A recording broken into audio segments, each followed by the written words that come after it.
আসসালামু আলাইকুম এভরিওয়ান। আমি মানিকগঞ্জ থেকে এমডি আসাদ। শখের বশে 4.5 মাস থেকে 5 মাস আগে আমাদের খামারে আমরা কিছু রঙিন মাছ নিয়ে আসি।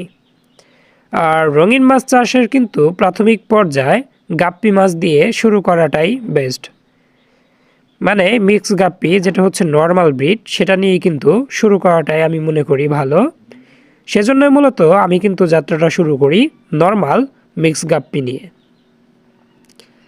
আর সামনে হচ্ছে আমরা খুব দ্রুত বিভিন্ন প্রকারের কিন্তু ফ্যান্সি মাছের আইটেম হচ্ছে নিয়ে আসবো আমাদের খামারে, যেহেতু আমাদের এটা হচ্ছে বিজনেস হয়ে যাচ্ছে আস্তে আস্তে। সেজন্য মূলত আমরা কিন্তু বেশ কয়েকটি আইটেমের মাছ নিয়ে আসবো। নতুন হাউসের কাজগুলো খুব দ্রুত শুরু করব। 4.5 মাস থেকে 5 মাসের ভিতর মাত্র 7 পিস গাপ্পি থেকে যাত্রা শুরু করে 5 থেকে 600 আমাদের গাপ্পি মাছ হয়ে গেছে।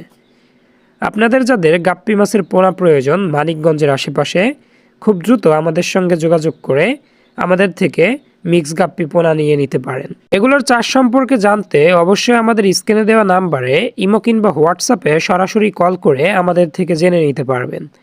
এরা মাত্র 20 দিন পর পর বাচ্চা দিয়ে থাকে। মাত্র 2 থেকে আড়াই মাসে এরা ম্যাচুইট হয়, এবং কি একবার ম্যাচুইট হলে এগুলো 20 থেকে 25 দিন পর পর বাচ্চা দেয়, একসঙ্গে 40 থেকে 50টি করে।